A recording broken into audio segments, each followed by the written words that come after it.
یہ ایک حدیث ہے حضرت انس بن مالک رضی اللہ تعالیٰ عنہ نبی کریم سرورد عالم صلی اللہ علیہ وسلم کے خاص خادم تھے. 10 سال تک حضور اقدس صلی اللہ علیہ وسلم کی خدمت کی. وہ فرماتے ہیں کہ میں نے رسول اللہ صلی اللہ علیہ وسلم کو یہ فرماتے ہوئے سنا ہے کہ جس رات معراج میں مجھے اوپر لے جایا گیا تو وہاں میرا گزر کچھ ایسے لوگوں کے اوپر سے ہوا جو اپنے ناخنوں سے اپنے چہرے نوچ رہے تھے. معراج کے موقع پر نبی کریم صلی اللہ علیہ وسلم کو ملائے اعلیٰ کی سیر کرائی گئی. جنت اور جہنم کے بھی نظارے دکھائے گئے سرکار دو عالم صلی اللہ علیہ وسلم. تو وہاں ایک ایسی قوم کے پاس سے گزر ہوا جو اپنے چہرے اپنے ناخنوں سے نوچ رہے تھے. تو میں نے حضرت جبرائیل سے پوچھا کہ یہ کون لوگ ہیں؟ تو انہوں نے جواب دیا کہ یہ وہ لوگ ہیں جو لوگوں کی غیبت کیا کرتے تھے اور لوگوں کی آبروؤں پر حملے کیا کرتے تھے. تو ان کا یہ انجام ہو رہا ہے کہ اپنے چہروں کو اپنے ہی ناخنوں سے نوچ رہے ہیں. یہ حدیث ہے جس میں غیبت کی کا انجام بد بتایا گیا ہے. گفتگو چل رہی تھی اس بات پر کہ انسان کی زبان یہ انسان کو جنت میں بھی لے جا سکتی ہے، جہنم میں بھی لے جا سکتی ہے. اس کو احتیاط کے ساتھ استعمال کرنے کی گفتگو تھی. اتفاق سے جو کتاب میں پڑھا کرتا ہوں آج جب آنے لگا تو دیکھا تو موجود نہیں تھی، شاید یہیں رہ گئی ہو، وہ لا نہیں سکا تھا. تو یہ کتاب سامنے ہاتھ آ گئی. یہ اتنی موٹی کتاب ہے حضرت امام ابن ابی دنیا رحمۃ اللہ علیہ کی، جو بڑے درجے کے محدثین میں سے گزرے ہیں. انہوں نے یہ کتاب لکھی ہے، یہ ساری کی ساری زبان کے استعمال سے متعلق ہے کہ زبان کے کیا کیا گناہ ہوتے ہیں اور زبان کے صحیح استعمال کا کیا ادب ہوتا ہے. اس کے بارے میں احادیث اور صحابہ و تابعین کے آثار انہوں نے اس کتاب میں جمع کیا. اندازہ کر لیجیے اتنی موٹی کتاب ہے. اس سے اندازہ کیا جا سکتا ہے کہ شریعت میں نبی کریم سرور دو عالم صلی اللہ علیہ وسلم نے انسان کو زبان پر قابو رکھنے کی کتنی اہمیت دی ہے اور کتنا اس کا اہتمام فرمایا ہے کہ اتنی حدیثیں جمع ہو گئی. یعنی پوری پڑھنے کے لیے بھی اگر آدمی عربی جانتا ہو تو ہفتہ بھر چاہیے تب پڑھ سکے گا پوری کتاب. اسی میں یہ حدیث بھی منقول ہے جو میں نے ابھی آپ کے سامنے پڑھی. تو ان میں زبان کے گناہوں میں بدترین سب سے زیادہ خطرناک گناہ ہیں 2. یعنی 2 ایسے خطرناک اس معنی میں کہ جس میں ابتلا بہت ہے، لوگ مبتلا بہت ہیں اور اس کی قباحت و شناخت دل سے نکلی ہوئی ہے. جھوٹ کو لوگ اگر بولتا بھی ہے تو کم از کم سمجھتا ہے کہ بھئی یہ مجھ سے غلطی ہوئی. لیکن یہ 2 خطرناک گناہ ایسے ہیں کہ جن میں ابتلا ہے. کوئی مجلس مشکل سے خالی ہوتی ہے جس میں یہ 2 گناہ نہیں ہوتے. ایک غیبت اور ایک چغلی، جس کو حدیث میں نمیمہ کہا گیا. تو اس کا بیان پچھلی مرتبہ بھی میں نے تھوڑا سا عرض کیا تھا. لیکن کیونکہ حضور اقدس نبی کریم صلی اللہ علیہ وسلم نے اس گناہ کو مختلف طریقوں سے اپنے صحابہ کرام کے سامنے بیان فرمایا تو وہ ساری باتیں ذہن میں آنی چاہیے تاکہ کم از کم ایک مرتبہ اس کی شناخت اور قباحت دل میں بیٹھے. اللہ تعالیٰ اپنی رحمت سے ہمارے دلوں میں بٹھا دے اور اس شناخت قباحت سے بچنے کی توفیق عطا فرمائے. یہاں تو آپ نے دیکھا اس حدیث میں کہ آخرت میں انجام یہ ہے کہ اپنے چہرے نوچ رہے، اللہ بچائے۔ اور ایک روایت میں یہاں تک آیا ہے، روایت بہت زیادہ مضبوط نہیں ہے لیکن معنی کے اعتبار سے صحیح ہے، کہ حضور اقدس صلی اللہ علیہ وسلم کی طرف یہ منسوب ہے کہ آپ نے فرمایا کہ غیبت کا گناہ اللہ بچائے زنا کے گناہ سے بھی بدتر ہے، یہ فرمایا۔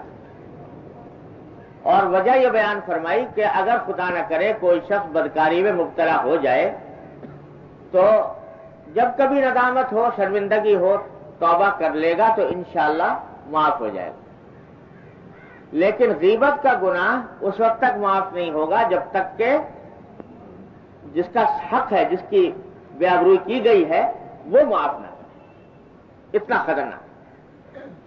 اور ایک حدیث میں یہ بھی فرمایا، ایک حدیث میں یہ روایت بھی آتی ہے کہ جو لوگ غیبت کرنے والے ہوں گے، بڑے اچھے اعمال کر کے گئے بظاہر دنیا میں، نمازیں پڑھی، روزے رکھے اور عبادتیں کی اور بڑے بڑے اچھے اچھے نیک نیک عمل کیے، تو جب پل صراط کے اوپر سے گزر رہے ہوں گے، آپ جانتے ہیں کہ پل صراط ایک پل ہے جو جہنم کے اوپر سے گزرتا ہے، ہر انسان کو گزرنا ہے، اور وہی جگہ ہے کہ جہاں جو شخص جنتی ہے وہ اس پل کو پار کر کے جنت میں پہنچ جائے گا، اور اللہ بچائے جس کو جہنم میں جانا ہے تو اسی پل سے اس کو کھینچ لیا جائے گا، جہنم میں گر جائے گا۔ تو ایک روایت میں یہ آیا ہے کہ جو آدمی کے لوگ غیبت کرتے تھے ان کو پل کے اوپر روک لیا جائے گا کہ آگے نہیں تم بڑھ سکتے، پار نہیں کر سکتے جب تک کہ تم اس غیبت کا کفارہ نہ کر دو، یعنی جن کی غیبت کی گئی ہے ان سے معافی نہ مانگ لو اور وہ تمہیں کو معاف نہ کر دیں، اس وقت تک جنت میں داخلہ نہیں ہو سکتے۔ بڑے عبادتیں کر کے گیا، ریاضتیں کر کے گیا، مجاہدے کر کے گیا، نفلیں پڑھی، اوراد کیے، سب کچھ کیا، لیکن وہاں کھڑا ہے، رکا ہوا، جب تک کہ آگے نہ ہو۔ ایک حدیث میں نبی کریم صلی اللہ علیہ وسلم نے یہاں تک فرمایا کہ ربا سود جو ہے وہ اتنی خراب، اتنا زبردست گناہ ہے کہ فرمایا کہ اللہ بچائے، اللہ تعالیٰ حفاظت فرمائے کہ ربا اتنا زبردست گناہ ہے کہ اس کے اندر بے شمار خرابیاں ہیں اور بہت سے گناہوں کا مجموعہ ہے، اور اس کا ادنا گناہ ایسا ہے جیسے کہ الیاذ باللہ کوئی شخص اپنی ماں کے ساتھ بدکاری کرے۔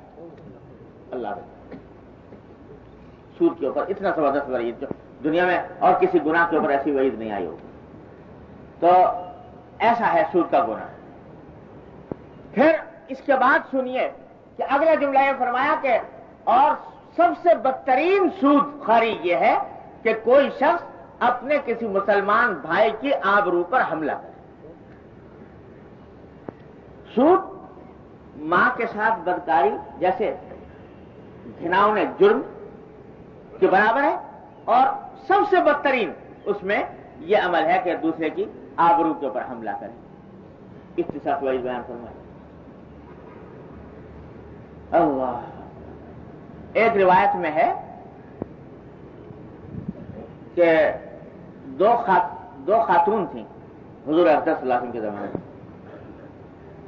تو انہوں نے روزہ رکھ لیا، روزے تھے، اب روزے کی حالت میں بیٹھ گئے دونوں مل کے، اور روزہ تو رکھا ہوا تھا ہی، وقت گزاری کا کوئی مشغلہ نہیں تھا، دونوں نے بیٹھ کے اپنا بات چیت شروع کر دی، اور بات چیت کے نتیجے میں وہ غیبت تک نوبت پہنچ گئی، کسی کا ذکر شروع ہوا، اس کی غیبت شروع ہو گئی۔ خیر وہ کچھ دیر تک یہ سلسلہ جاری رہا، تھوڑی دیر کے بعد حضور اقدس صلی اللہ علیہ وسلم تشریف فرما تھے تو ایک صاحب آئے اور انہوں نے آ کر ذکر کیا کہ یا رسول اللہ، یہ دو عورتیں تھیں، وہ انہوں نے روزہ رکھا تھا اور اب ان کی حالت غیر ہو گئی ہے، پیاس سے ان کا جان لبوں پر آ رہی ہے، بری حالت ہے اور مرنے کے قریب۔ حضرت صلی اللہ علیہ وسلم کو کچھ بدرے وہی شاید علم ہو گیا ہوگا، آپ نے کہا ان کو میرے پاس لے آؤ۔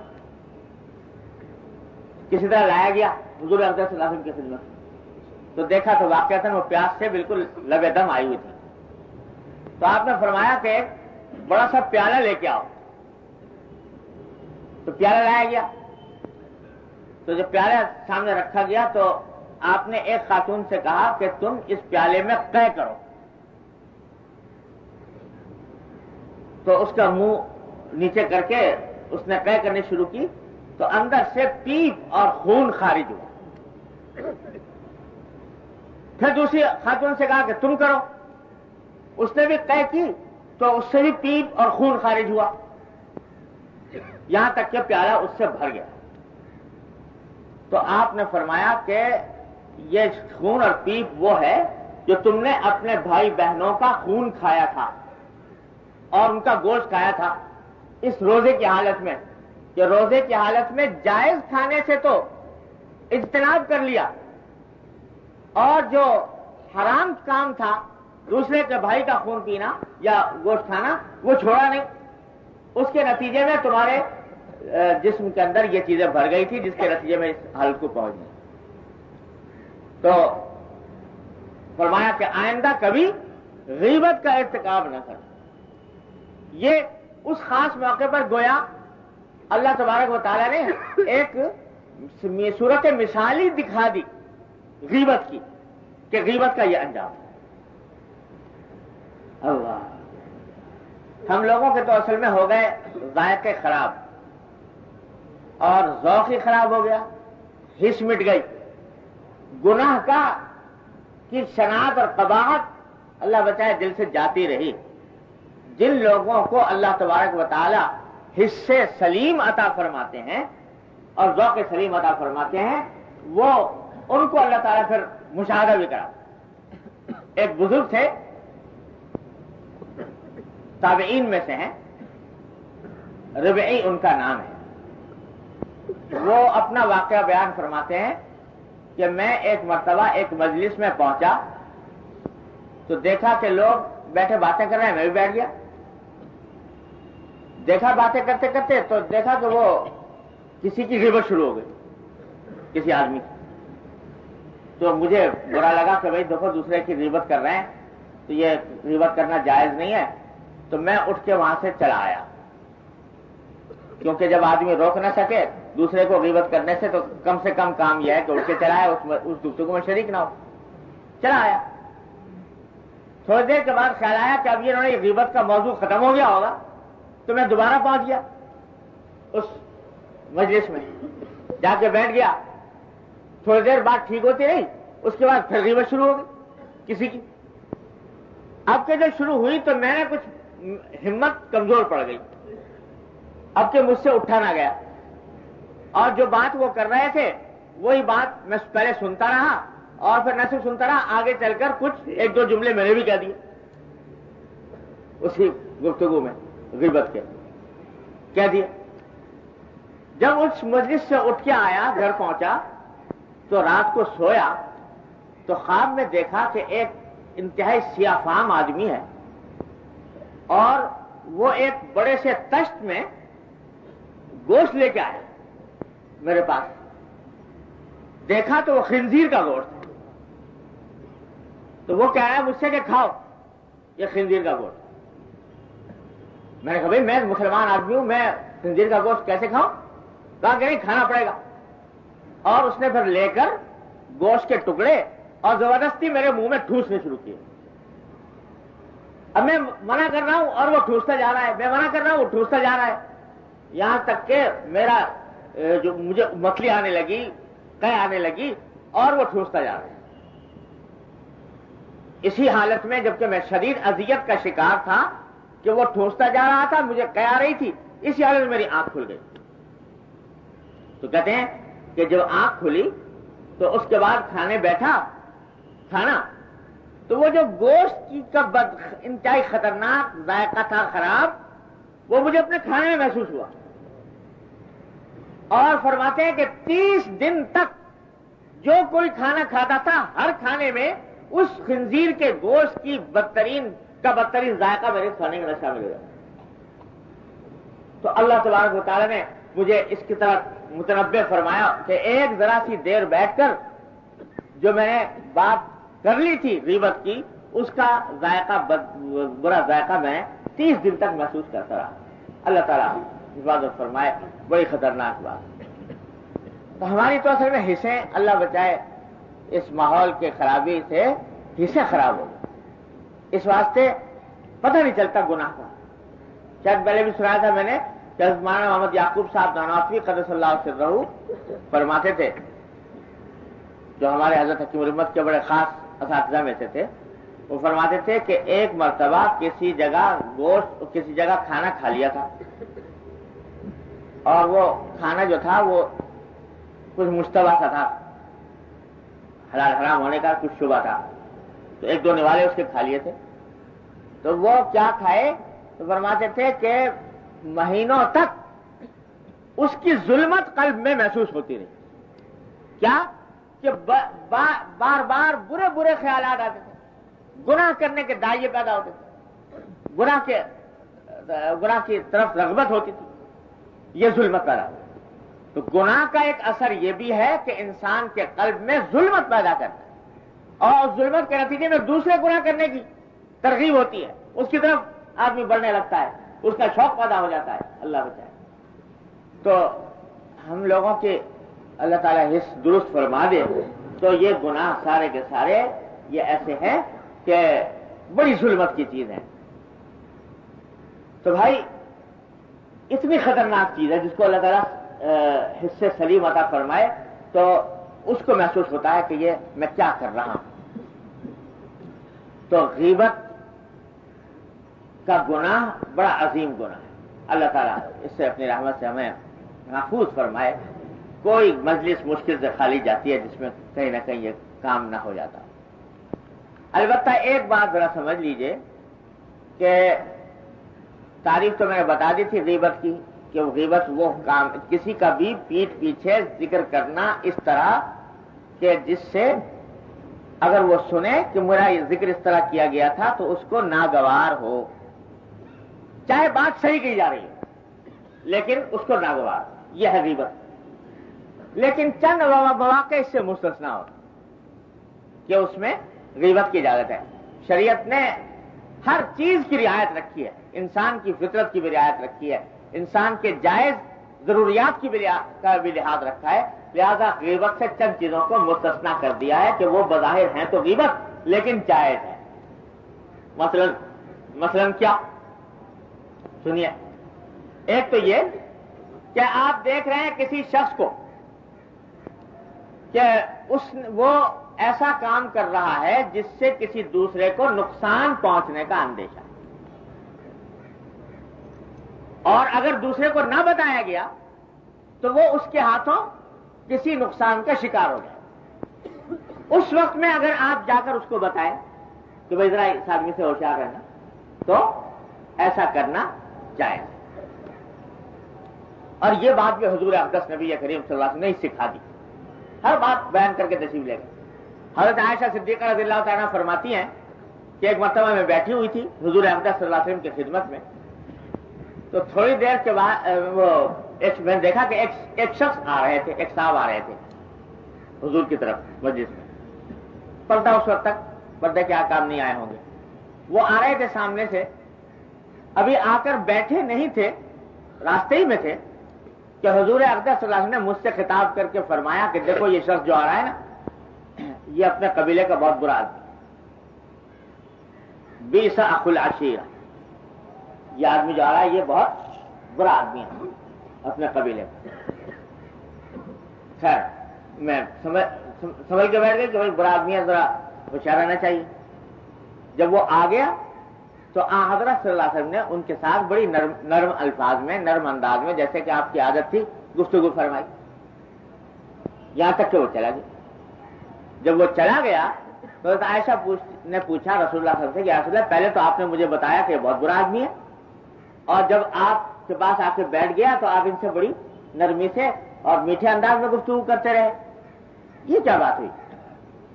تو آپ نے فرمایا کہ دیکھو وہ آدمی بدترین آدمی ہے جس سے لوگ اس کے شر کے خوف سے جس کو لوگ چھوڑ دیں.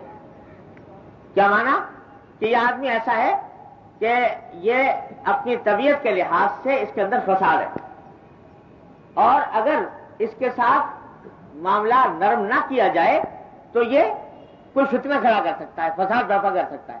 اس واسطے نبی ماں کا معاملہ جیسے میری عادت ہے اس کے ساتھ کیا. تو علماء کرام نے اس حدیث کی شرح میں فرمایا کہ یہ پہلے سے جو بتا دیا حضور نے حضرت عائشہ کو کہ یہ برا آدمی، تو یہ بغیر تو غیبت ہوئی. وہ آدمی معلوم نہیں تھا اس کو کہ اس کے پیچھے ہی بات کہی جا رہی ہے کہ یہ برا آدمی ہے، بغیر تو غیبت ہوئی. لیکن غیبت یہ اس لیے جائز ہوئی کہ تاکہ حضرت عائشہ کو متنبہ کر دیا جائے کہ کہیں آئندہ وہ اس کے کسی فساد کا شکار نہ ہو جائے. تو کسی شخص کو دوسرے کی خرابی سے بچانے کے لیے، ظلم سے بچانے کے لیے اگر اس کی کوئی بری بات کہہ دی جائے تو یہ غیبت میں داخل نہیں، یہ جائز ہے، بلکہ بعض صورتوں میں واجب ہے. ایک آدمی دیکھا ہے کہ دوسرے کے اوپر حملہ کرنے کی تیاری کر رہا ہے، جان لینے کی، تو ایسی صورت میں واجب ہے کہ اس کو بتائے کہ بھائی تمہاری جان خطرے میں ہے، تاکہ وہ اپنا تحفظ کر سکے. تو ایسے موقع پر غیبت جائز ہو جاتی ہے. اسی طرح ایک مسئلہ اور سمجھ لیجئے جو لوگوں میں مشہور تو بہت ہے لیکن اس کا مطلب لوگ نہیں سمجھتے. یہ بات مشہور ہے اور بعض روایات میں بعض تابعین سے یہ مقولہ بھی منقول ہے کہ انہوں نے فرمایا کہ فاسق کی غیبت میں، اور جو شخص بدعات میں مبتلا ہو اس کی غیبت میں. جو آدمی فسق و فجور کے اندر مبتلا ہے، فاسق فاجر ہے، اس کی غیبت نہیں. جو بدعات میں مبتلا ہے اس کی غیبت نہیں. تو اس کا مطلب بعض لوگ یہ سمجھتے ہیں کہ جو شخص کہ ایک مرتبہ کسی گناہ کبیرہ میں مبتلا ہے تو اس کی جو چاہو غیبت کرتے رہو وہ جائز ہوگی، یا بدعات میں مبتلا ہے تو اس کی جو چاہو غیبت کرتے رہو وہ جائز ہوگی. یہ مطلب اس کا نہیں. مطلب اس کا یہ ہے کہ جو آدمی علانیہ فسق و فجور میں مبتلا ہے، فرض کرو ایک شخص شراب پیتا ہے والعیاذ باللہ اور چھپاتا بھی نہیں، علیہ اعلان کھلم کھلا پیتا ہے، تو اب اگر اس کے بارے میں یہ کہا جائے پیچھے اس کے کہ بھئی وہ شراب پیتا ہے تو یہ غیبت نہیں. اس واسطے نہیں کہ وہ تو خود ہی اس لوگوں کے سامنے اعلان کر رہا ہے کہ میں پیتا ہوں شراب. تو اب اگر اس کا ذکر پیچھے اس طرح کیا جائے جو شراب پینے والا ہے تو اس سے اس کو کوئی گرانی یا کوئی ناگواری اس لیے نہیں ہوگی کہ وہ تو خود علانیہ یہ بات کہہ رہا ہے لوگوں کے سامنے کہ میں پیتا ہوں، علانیہ لوگوں کے سامنے پیتا ہے، تو اس لیے اس کو اگر یہ کہہ دیا گیا کہ وہ شراب پیتا ہے تو یہ غیبت میں داخل نہیں، کیونکہ وہ اس کے ناگوار نہیں ہوگا. لیکن علانیہ جو کر رہا ہے کام لوگوں کے سامنے، اس کا ذکر پیچھے کرنے میں کوئی حرج نہیں. لیکن جو کام وہ دوسروں پر ظاہر کرنا نہیں چاہتا وہ اگر آپ اس کا بیان کریں گے تو وہ غیبت میں داخل ہوگا. مثلا کھلم کھلا شراب تو پیتا ہے، کھلم کھلا سود تو کھاتا ہے، لیکن کوئی اور اس کی خرابی ایسی ہے جو کھلم کھلا کرنا نہیں چاہتا، لوگوں کے سامنے ظاہر کرنا نہیں چاہتا، اور ہے وہ اس کا ذاتی عیب جس کا نقصان کسی دوسرے کو نہیں پہنچ سکتا، تو اب اس کی غیبت کرنا جائز ہے. یہ ہے مطلب کہ فاسق کی غیبت جائز ہے، یعنی جس فسق و فجور کا ارتکاب وہ کھلم کھلا کر رہا ہو اس کا ذکر کرنا غیبت نہیں. ورنہ حضرت حکیم الامت ہمارے حضرت حکیم الامت مولانا تھانوی قدس اللہ سرہ فرماتے ہیں کہ ایک مجلس میں حضرت عبداللہ ابن عمر رضی اللہ تعالیٰ عنہ موجود تھے، حضرت عمر کے صاحبزادے، اور وہیں پر کسی شخص نے حجاج بن یوسف کی برائیاں شروع کر دی. حجاج بن یوسف اپنے ظلم و ستم کے لیے مشہور ہے، تو ان کی برائیاں شروع کر دی. تو حضرت عبداللہ بن عمر نے ٹوکا اور فرمایا کہ دیکھو یہ جو تم ان کی برائیاں کر رہے ہو یہ غیبت ہے، اور یہ مت سمجھنا کہ اگر حجاج بن یوسف کے گردن پر سینکڑوں انسانوں کا خون ہے تو اب اس کی غیبت حلال ہو گئی. اس کی غیبت حلال نہیں ہوئی جہاں اللہ تبارک و تعالی اس سے ان خونوں کا حساب لیں گے جو اس کی گردن پر ہیں، وہاں تم سے اس غیبت کا حساب بھی لیں گے جو اس کے خلاف تم نے. اللہ بچا. تو یہ مت سمجھو کہ بھائی وہ تو فلاں فاسق فاجر آدمی ہے، بدعتی آدمی ہے، اس کی جتنی چاہو غیبت کرو، یہ نہیں، بلکہ اس سے اعتراض واجب۔ تیسرا استثناء جو ہے غیبت کے سلسلے میں وہ اور ہے، وہ بھی شریعت کے ہماری فطرت کی رعایت کا، کہ کسی شخص نے تم پر ظلم کیا اور اس ظلم کا تذکرہ تم کسی دوسرے سے کرتے ہو کہ میرے ساتھ یہ ظلم ہوا، فلاں نے یہ ظلم کیا، زیادتی کی، تو اس میں گناہ نہیں، یہ غیبت نہیں۔ چاہے وہ شخص جس سے ذکر کر رہے ہو وہ ایسا ہو جو تمہارے ظلم کا تدارک کر سکتا ہو، اور چاہے ایسا ہو کہ تدارک نہ کر سکتا۔ ایک شخص نے تمہارے ہاتھ چوری کر لی، تو اب جا کے تم کہو جا کے تھانے میں حاکم کے پاس کہ بھائی میرے فلاں شخص نے چوری کر لیا ہے، تو پیٹ پیچھے، لیکن یہ غیبت میں داخل نہیں، یہ اس لیے کہ تمہیں نقصان پہنچایا گیا، ظلم کیا گیا، اس ظلم کے خلاف تم نے جا کر شکایت کی اور وہ تمہارے ظلم کا تدارک کر سکتے ہیں، تو یہ تو ہے ہی نہیں غیبت کسی بھی طرح۔ لیکن اگر فرض کرو کسی ایسے شخص سے کیا جا رہا ہے جو اس ظلم کا تدارک نہیں کر سکتا، مثلا تمہیں تھانے میں چاہے رپورٹ لکھوائی ہو چاہے نہ لکھوائی ہو، لیکن اب لوگ آ گئے، ان سے تم نے کہا بھائی بھانسا رات میں یہ واقعہ پیش آیا، فلاں آدمی آ گیا تھا، اس نے چوری کر لی، یا فلاں نے ہم کو یہ نقصان پہنچا دیا، فلاں نے ہمارے ساتھ یہ زیادتی کر دی، تو یہ بیان کرنے میں کوئی گناہ نہیں، یہ غیبت میں داخل نہیں۔ بعض لوگ اس کو غیبت میں داخل سمجھ لیتے ہیں، یہ غیبت میں داخل نہیں۔ دیکھو نا شریعت ہماری فطرت کی کتنی رعایتیں کرتی ہے، کہ دیکھو انسان کی فطرت یہ ہے کہ چاہے وہ دوسرا آدمی تدارک کر سکتا ہو نہ کر سکتا ہو، لیکن جب اس کے ساتھ ظلم ہوا تو کم از کم وہ کسی دوسرے سے اپنے ظلم کا دکھڑا رو کر اپنے تسلی کر سکتا ہے، تو اس کی اجازت دے دی گئی، یہ اجازت۔ لا يحب اللہ القول من الجهر بالسوء الا من ظلم، جو شخص ظلم کا شکار ہوا ہو وہ اپنے ظلم کا بیان دوسروں کے سامنے کر سکتا ہے، اس میں کوئی غیبت کی بات نہیں، یہ جائز۔ تو یہ مستثنیات ہیں کہ جو غیبت سے اللہ تعالیٰ نے الگ رکھے ہیں اور اس میں غیبت کا گناہ نہیں ہوتا۔ لیکن ان کے علاوہ ویسے ہی جیسے ہم بیٹھ کر محض قصہ گوئی کے طور پر، وقت گزاری کے طور پر، مجلس آرائی کے طور پر دوسروں کا ذکر شروع کر دیتے ہیں اور کیے چلے جاتے ہیں، یہ سب غیبت میں داخل ہے۔ اس کا خدا کے لیے اپنی جانوں پر رحم کر کے اس کا سدجواب کرنے کی کوشش کریں، ذرا سا اپنی زبان کو قابو میں لائیں، اس کو تھوڑا سا لگام دیں کہ یہ بے پرواہ بے کھٹکے جس طرح چلی جا رہی ہے اس کے اوپر کوئی قید پر شرط پابندی آئے۔ یہ تھا ایک غیبت کا مختصر سا بیان، جو میں نے عرض کیا تھا کہ دو گناہ ہیں جو آج کل بہت پھیلے ہوئے ہیں، ایک غیبت اور دوسرے چغل خوری۔ تو غیبت کا تو اور سن لیا آپ نے، لیکن محض کہنے اور سننے سے بات بنتی نہیں، جب تک کہ عزم نہ کیا جائے، ارادہ نہ کیا جائے، ہمت نہ کی جائے اور قدم نہ بڑھایا جائے۔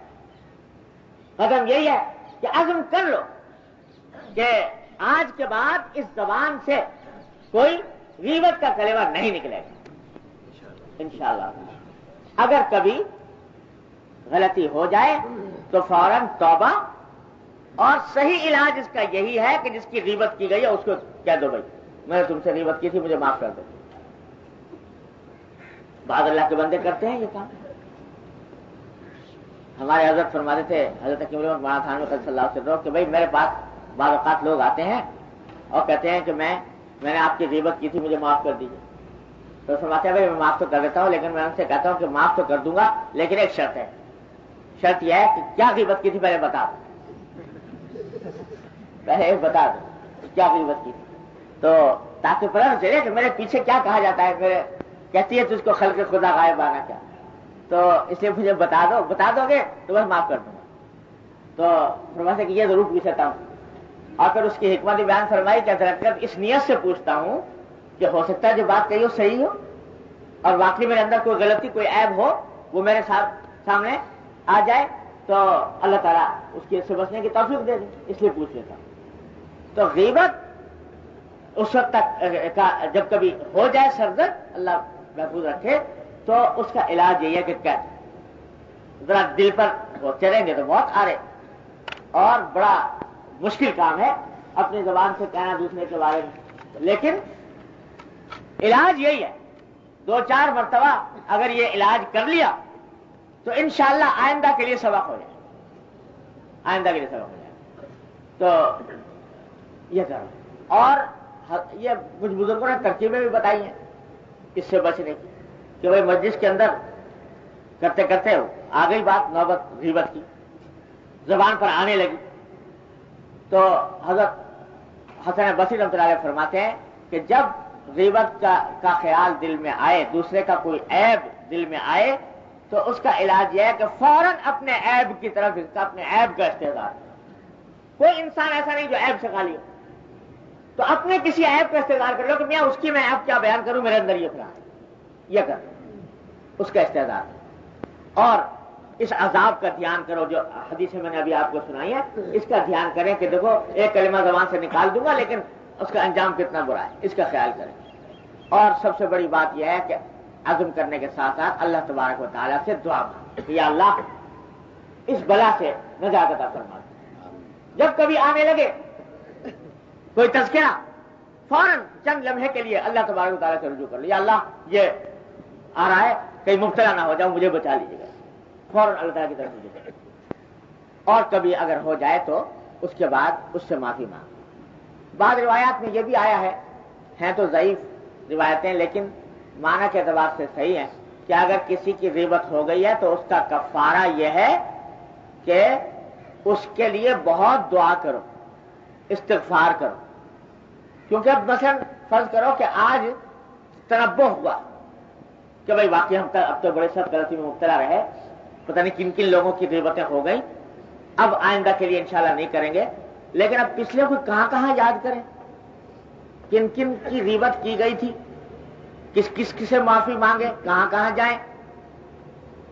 تو ہمارے حضرت حکیم الامت صلی اللہ علیہ وسلم نے اور میرے والد ماجد صلی اللہ علیہ وسلم نے تو یہ عمل کیا تھا کہ ایک خط لکھ کے اپنے جتنے اہل تعلقات تھے سب کو بھجوا دی کہ بھئی یہ زندگی میں پتہ نہیں کیا کیا غلطیاں ہوئی ہوں گی، آپ کے حقوق تلف ہوئے ہوں گے کبھی، تو میں اجمالی طور پر آپ سے معافی مانگتا ہوں، آپ اللہ کے لیے مجھے معاف کر دیجئے جو کچھ میری طرف سے آپ کی غلطی ہوئی ہو۔ تو یہ خط اپنے اہل تعلقات کو بھجوا دیا، تو اللہ تعالیٰ انشاءاللہ امید ہے اس کی برکت سے معافی دلوا دیں گے ان سے۔ لیکن اگر بالفرض ایسے آدمی ہوں کہ جن سے رجوع کرنا ممکن نہ ہو، تو پھر علماء نے حضرت حسن بصری رحمۃ اللہ فرماتے ہیں کہ جس کی غیبت کی گئی تھی اس کے حق میں خوب دعا کرو کہ یا اللہ اس غیبت کو میں نے جو کی تھی اس کے حق میں باعث رفع درجات بنا دیجئے، اور اس کو ترقیات عطا فرمائیے، دین و دنیا کی ترقیات عطا فرمائیے، اور اس کے حق میں خوب استغفار کرو، دعائیں کرو۔ یہ بھی اس کی ایک تلافی کی شکل ہے۔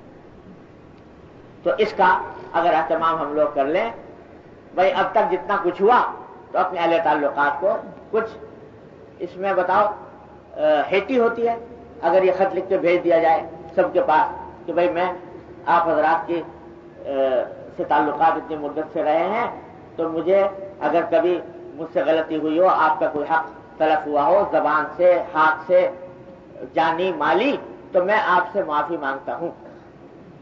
یہ مانگ لکھنے میں کوئی ہیٹی ہوتی ہے؟ اگر یہ لکھ کے بھیج دے سب کے پاس تو کیا بعید ہے کہ اللہ تبارک و تعالیٰ معافی کا سامان پیدا فرمائے۔ اور یہ بھی عرض کر دوں، حدیث میں یہ ہے کہ اگر کوئی اللہ کا بندہ کسی دوسرے سے اپنا حق، کسی دوسرے سے معافی مانگے اور سچے دل سے مانگے، تحفظات کے ساتھ نہیں، کھلے دل سے مانگے، معافی مانگے، تو حدیث میں ہے کہ اگر کوئی اس کو معاف کر دے، یہ دیکھ کر کہ یہ نادم ہو رہا ہے، مجھ سے معافی مانگ رہا ہے، معاف کر دے، تو اللہ تبارک و تعالیٰ اس کے گناہوں کو اس روز معاف کرے گا جس دن اس کو معافی کی سب سے زیادہ حاجت ہوگی۔ یہ حدیث میں۔ اور اگر کوئی شخص، ایک نادم آدمی اس سے کہہ رہا ہے مجھے شرمندگی ہے، مجھ سے آپ غلطی ہو گئی، آپ مجھے معاف کر دیجئے، اور اس کے باوجود اس کی ندامت کا خیال کرنے کے بجائے معافی دینے سے انکار کرتا ہے، کہتا نہیں میں نہیں کروں گا معاف، اس کے لیے وعید بھی بڑی سخت ہے۔ فرمایا کہ اس روز اس کی معافی نہیں ہوگی جس دن اس کو معافی کی سب سے زیادہ ضرورت ہوگی. اللہ بچا، جب دوسروں کو معاف نہیں کرتا، میرے بندوں کو معاف نہیں کرتا، تو تجھے کیسے معاف کرے؟ تو اس واسطے یہ بھی بڑا خطرناک معاملہ ہے. تو اس لیے جب کسی شخص نے اپنی طرف سے معافی مانگ لی تو اللہ کی رحمت سے امید ہے کہ انشاءاللہ اس نے اپنا فریضہ ادا کر دیا اور وہ اس سے عہدہ برا ہو گیا. اب دوسرے کے کا ہے کہ دوسرا اس کو معاف کرے نہ کرے، لیکن بہرحال معافی مانگ اپنی زندگی. یہ کر کے ہر مسلمان کو دنیا میں یہ کر کے رہنا چاہیے. ارے بھائی، ہم تم کس شمار کتار میں ہیں؟ حضور نبی کریم سرور دو عالم صلی اللہ علیہ وسلم کھڑے ہو گئے مسجد نبوی میں، اور مسجد نبوی میں کھڑے ہو کر سارے صحابہ کرام کو خطاب کیا. خطاب کر کے کہا کہ دیکھو بھائی، میں آج اپنے آپ کو تمہارے حوالے کرتا ہوں. اگر کسی شخص کو مجھ سے کوئی تکلیف پہنچی ہو، میں نے کسی کی حق تلفی کی ہو، جانی مالی کسی بھی اعتبار سے حق تلفی کی ہو، تو میں تمہارے سامنے کھڑا ہوں.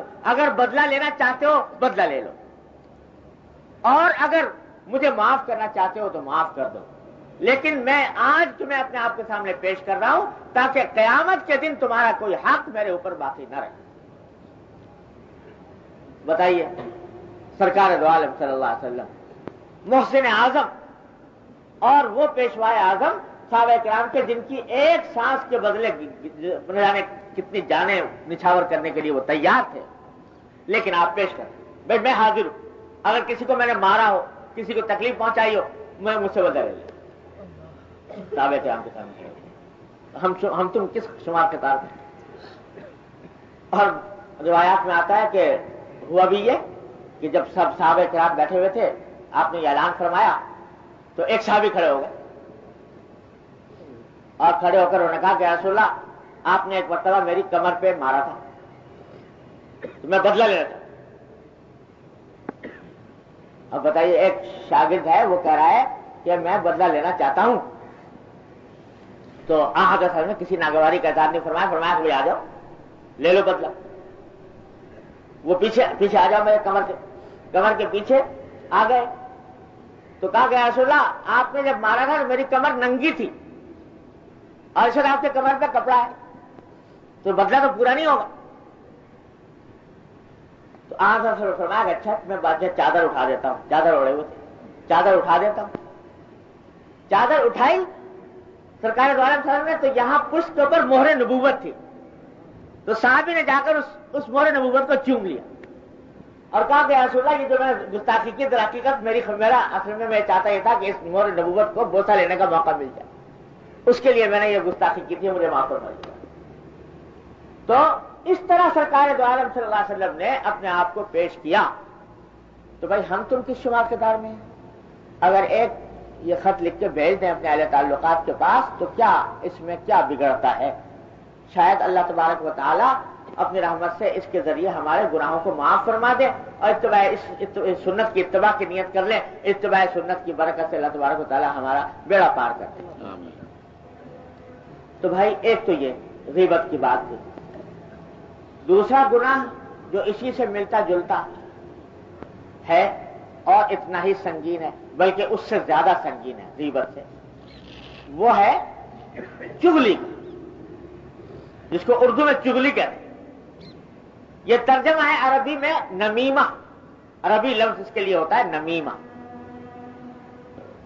اردو میں کوئی اور لفظ نہیں ہے، اس واسطے اس کا ترجمہ ہم چغلی سے کرتے ہیں، لیکن چغلی صحیح ترجمہ ہے نہیں، صحیح معنی میں نمیمہ. اس کی حقیقت میں عرض کر دیتا ہوں. نمیمہ کی حقیقت یہ ہے کہ کسی شخص کی کوئی برائی دوسرے کے سامنے اس نیت سے نقل کی جائے کہ وہ اس کو کوئی تکلیف پہنچائے. ایک شخص کی برائی دوسرے کے سامنے اس نیت سے کی جائے کہ دوسرا اس کو کوئی تکلیف پہنچائے اور اس کو اس تکلیف سے یہ خوش ہو کہ اچھا ہوا اس کو تکلیف پہنچی. اس کا نام ہے نمیمہ. ضروری اگر یہ بھی ہو سکتا ہے کہ جو برائی بیان کر رہا ہے وہ ہے نہیں حقیقت میں، اس میں جھوٹ بیان کر رہے ہیں، اور یہ بھی ہو سکتا ہے کہ وہ ہے اس میں لیکن ذاتی طور پر تھی، اگر دوسرے کو پتہ نہ چلتا تو کسی کو کوئی نقصان نہ پہنچتا، لیکن تم نے محض اس وجہ سے بیان کی دوسرے کے سامنے تاکہ وہ اس کو ضد پہنچائیں، اس کو تکلیف پہنچائیں، یہ نہ دینا۔ اور اس کی قرآن و حدیث میں بہت سخت مذمت وارد ہوئی ہے۔ یہ غیبت سے بھی زیادہ شدید اس وجہ سے ہے کہ غیبت میں نیت بری ہونا ضروری نہیں ہے۔ غیبت میں یہ ضروری نہیں ہے کہ میں جس کی غیبت کر رہا ہوں اس کو کوئی تکلیف پہنچے یا صدمہ پہنچے یا کوئی زخم پہنچانا منظور ہے۔ غیبت ویسی غفلت میں بھی ہو جاتی ہے، اور غیبت اس طرح بھی ہو جاتی ہے کہ بس ذرا ایسی مجلس آرائی کے لیے، ذرا بات چلانے کے لیے کسی کے خلاف کوئی بات کر دی، بد نیتی ہونا ضروری نہیں غیبت، اور نمیمہ میں بد نیتی ضروری۔ تو اس واسطے یہ دو گناہوں کا مجموعہ ہے، غیبت بھی ہے اور دوسرے مسلمان کو تکلیف پہنچانے کی نیت اور خواہش بھی ہے، تو یہ ڈبل گناہ کا سبب ہوتا ہے۔ اس لیے قرآن حدیث میں اس کے اوپر بڑی سخت وعید آئی ہے، اللہ بچائے۔ قرآن میں حماد مشاء بنمیم، ایک کافروں کی صفت بیان کرتے ہوئے کہا گیا کہ یہ ایسا شخص ہے جو دوسروں کو بتانے دیتا ہے اور چغلیاں بانٹتا ہے۔ حدیث میں فرمایا نبی کریم صلی اللہ علیہ وسلم نے کہ لا يدخل الجنت قطات، قطات بھی اسی چغل خور کو کہتے ہیں کہ قطات یعنی چغل خور جنت میں داخل نہیں ہوگا۔ یہاں پر اتنی سخت وعید بیان کرا۔ قرآن شریف میں ویل لکل ہمزۃ لمزہ، افسوس ہے، اور ایک ترجمہ اس کا یہ بھی ہو سکتا ہے کہ دردناک عذاب ہے اس شخص کے اوپر جو دوسروں کے تانے دے اور دوسروں کے عیب، ایک کے عیب دوسرے کو تک اس لیے پہنچائے تاکہ اس کو تکلیف پہنچے۔ ہمزہ لمزہ اسی اوپر بڑی سخت وعید آئی حدیث۔ اور ایک حدیث مشہور ہے، آپ نے بھی شاید سنی ہوگی، کہ حضور اقدس صلی اللہ علیہ وسلم تشریف لے جا رہے تھے ایک مرتبہ، تو صحابہ کرام بھی ساتھ، ایک جگہ دیکھا کہ دو قبریں بنی ہوئی ہیں، ایک کوئی قبرستان نہیں تھا، ایسی الگ تھلگ دو قبریں بنی ہوئی تھی۔ تو جب آپ قریب پہنچے ان قبروں کے تو آپ نے ان کی طرف اشارہ کرتے ہوئے اپنے رفقا سے فرمایا، صحابہ کرام سے، کہ دیکھو ان دونوں قبروں پر عذاب ہو رہا ہے، انہما لیعذبان، ان دونوں کے اوپر عذاب ہو رہا ہے۔ اللہ تعالیٰ نے منکشف فرما دیا عذاب قبر نبی کریم صلی اللہ علیہ وسلم کے اوپر۔ یہ عذاب قبر ایسی چیز ہے، اللہ بچائے، ایک حدیث میں آتا ہے کہ جب قبر کے اندر عذاب ہوتا ہے تو اللہ تبارک و تعالیٰ نے اپنی رحمت سے، اپنے فضل و کرم سے اس کی آوازیں ہم لوگوں سے چھپا لی ہیں، ورنہ اگر ہم لوگ سننے لگیں، وہ جو آوازیں عذاب قبر کے اندر پیدا ہوتی ہیں، اللہ تعالیٰ بچائے، وہ سننے لگیں تو کوئی آدمی زندہ نہ رہ سکے، وہ زندگی میں کوئی کام نہ کر سکے، اس واسطے ان کی رحمت ہے کہ وہ چھپا لی، لیکن اپنے کسی بندے کے اوپر اللہ تعالیٰ کبھی کبھی ظاہر بھی فرما دیتے ہیں۔ تو حضور اقدس صلی اللہ علیہ وسلم پر منکشف فرمایا کہ ان دونوں کو عذاب ہو رہا ہے۔ پھر آپ نے فرمایا کہ تمہیں پتا ہے یہ کس چیز کی وجہ سے عذاب ہو رہا ہے قبر میں؟ فرمایا یہ ایسی دو باتوں کی وجہ سے ان کو عذاب ہو رہا ہے کہ ان دو باتوں سے بچنا کچھ مشکل نہیں تھا ان کے لیے، اگر چاہتے تو آسانی سے بچ جاتے، لیکن یہ بچے نہیں، اس کی وجہ سے عذاب ہو۔ تو فرمایا دو باتیں کون سی؟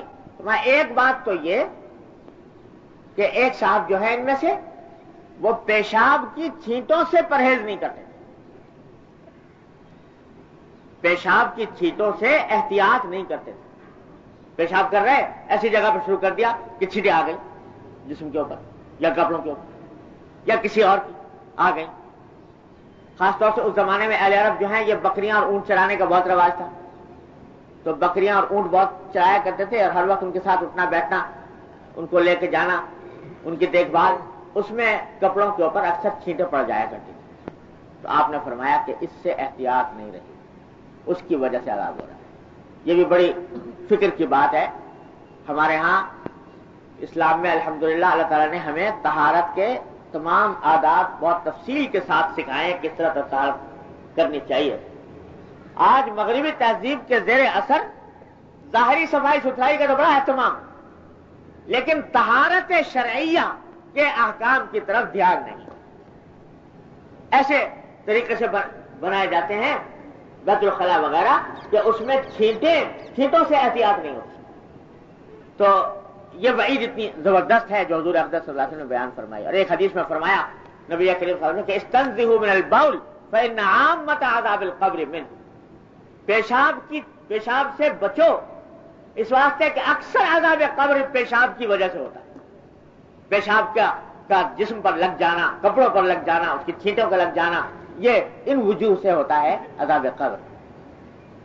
تو اس سے بڑے احتیاط کی ضرورت. بہرحال حضور نے فرمایا کہ 2 وجہ ہے جن کی وجہ سے ہو رہا ہے. ان میں سے ایک صاحب تو پیشاب کی چھینٹوں سے پرہیز نہیں کرتے تھے، اور ایک صاحب وہ ہیں کہ جو چغلی بہت کیا کرتے دوسروں کی، اس کی وجہ سے قبر میں عذاب ہو رہا ہے.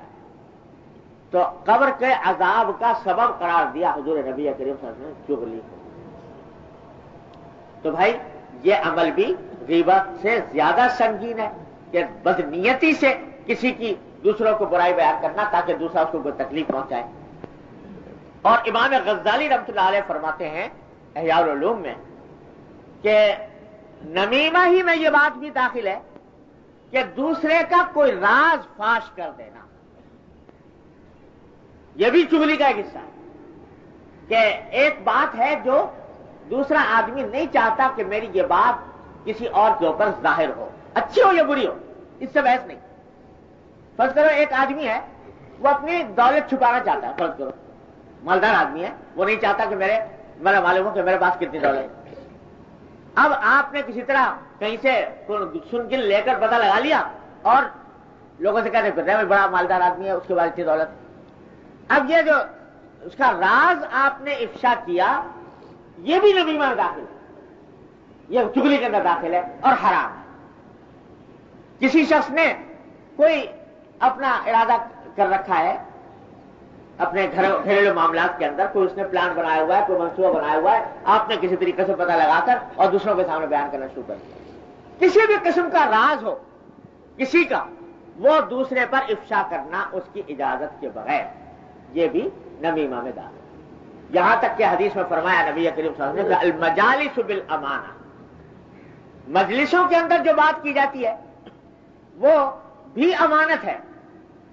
کسی شخص نے آپ کو اپنا محرم راز سمجھ کر، رازدار سمجھ کر مجلس میں آپ سے ایک بات کہی، اب وہ بات آپ دوسرے کو نقل کر رہے ہیں جا کر، یہ امانت میں خیانت ہے اور یہ نمیمہ کے اندر یہ بھی داخل ہے، یہ بھی چغلی میں داخل ہے. امام غزالی یہ سارے گناہ اس نمیمہ کے اندر ہیں. تو بھائی یہ 2 گناہ میں نے عرض کیا کہ زبان کے گناہوں میں سے 2 اہم گناہ کا آج بیان مقصود تھا کہ یہ 2 گناہ بڑے عظیم ہیں اور اتنے سنگین ہیں جن کی سنگینی آپ نے احادیث کے اندر سنی، لیکن اتنی ہی ان کی طرف سے بے پرواہی ہے اور غفلت ہے. بھر گئی ہیں مجلسیں، بھر گئے ہیں گھر اس غیبت کے گناہ. زبان کیسی کی طرح چل رہی ہے، رکنے کا نام نہیں لیتی. خدا کے لیے اس کو لگام دو، خدا کے لیے اس کو قابو کرو، خدا کے لیے اس کو اللہ اور اللہ کے رسول صلی اللہ علیہ وسلم کی مرضی کے مطابق بنانے کی فکر کرو، ورنہ انجام اس کا یہ ہے کہ گھر کے گھر تباہ ہو رہے ہیں، آپس میں ناچاکیاں ہیں، فتنے ہیں، عداوتیں ہیں، دشمنیاں ہیں. خدا جانے کتنی فتنوں کا یہ دنیا کے اندر ذریعہ ہے، اور آخرت میں جو عذاب ہونے والا ہے وہ تو ہے ہی اپنے جگہ. اللہ تبارک و تعالیٰ اپنے فضل و کرم سے، اپنی رحمت سے ہم سب کو اس کی قباحت و شناخت سمجھنے کی توفیق عطا فرمائے اور اس کے اوپر عمل کی توفیق عطا فرمائے. دعا فرما لیجیے. اللہم صلی علی سیدنا محمد کما صلیت علی ربنا ظلمنا انفسنا وان لم تغفر لنا وترحمنا لنكونن من الخاسرين. ربنا ظلمنا انفسنا وان لم تغفر لنا وترحمنا لنكونن من الخاسرين. ربنا آتنا في الدنيا حسنة وفي الآخرة حسنة وقنا عذاب النار. ربنا آتنا في الدنيا حسنة وفي الآخرة حسنة وقنا عذاب النار. اللهم اقسم لنا من خشيتك ما تحول به بيننا وبين معصيتك، ومن طاعتك ما تبلغنا به جنتك، ومن اليقين ما تهون به علينا مصائب الدنيا، ومتعنا بأسماعنا وأبصارنا وقواتنا ما أحييتنا واجعله الوارث منا واجعل ثأرنا على من ظلمنا وانصرنا على من عادانا ولا تجعل مصيبتنا في ديننا ولا تجعل الدنيا أكبر همنا ولا مبلغ علمنا ولا غاية رغبتنا ولا تسلط علينا من لا يرحمنا یا ارحم الراحمین اپنے فضل و کرم سے رحمت سے ہمارے تمام گناہوں کو معاف کرو یا اللہ ہمارے اعمال و اخلاق کی اصلاح فرما یا اللہ اپنی رحمت سے ہمیں سیدھے راستے پر چلنے کی توفیق عطا فرما یا اللہ اپنی رحمت سے اپنے فضل و کرم سے ہمیں اپنے دین کی صحیح فہم عطا فرما یا اللہ اس پر عمل کی توفیق عطا فرما یا اللہ اس پر استقامت عطا فرما یا اللہ اتباع سنت کی توفیق عطا فرما یا اللہ ہر طرح کے ظاہری اور باطنی گناہوں سے